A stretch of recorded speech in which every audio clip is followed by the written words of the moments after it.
Well, kia ora. Ron Bull here again.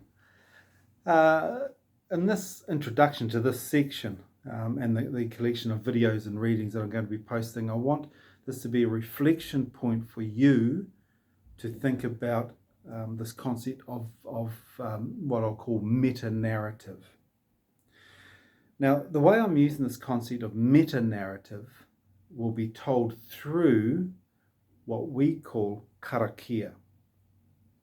Now, karakia are those ritualistic incantations that contain life lessons. And sometimes when that word karakia is translated into English, we think of the word prayers, but karakia aren't necessarily prayers.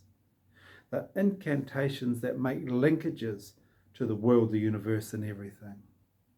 They make linkages to that meta-narrative, that large, that enormous story that informs who we are within place. That whole idea of place, of identity and of practice. The karakia that I'll be introducing in this, and there's a wonderful little video clip by Tatipini O'Regan that starts off about the pounamu, about a stone, about the green stone that's important to us. Within that karakia, we start off in the darkness. Nā te pō ko te ao. There was darkness and then there was light. And after light came into the world, there was a long time of void where nothing existed. But the first thing that existed, the first thing that came into the universe for us from our perspective was moisture.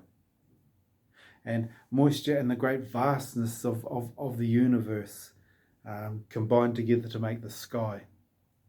And there's a relationship between the sky and the winds that allow for this landscape of the South Island that we live in to be here. And there's a relationship between the sky and the earth that allows for trees to be here. And there's a relationship between trees and other naturally occurring phenomena within the ground that allows for people to be here. So that mega narrative, that meta narrative that we discuss in there, from the darkness and light, the universe, the world, and everything, it talks about how we as Indigenous people within this place see ourselves as a part of the landscape and connected to the landscape through relationships. We have a relationship with the trees. Whether or not it's a blood relationship, it doesn't matter. There's a relationship between us and the trees and the fish and the birds and the rocks. And that relationship guides our own identity, and that relationship guides our practice. And that's the sort of story that I'm talking about when I talk about a meta-narrative. We can sometimes align that to things like Greek and Roman mythologies. In our language, we talk about takaroa, being the atua, the for want of a better word, and I don't really, the god of the sea,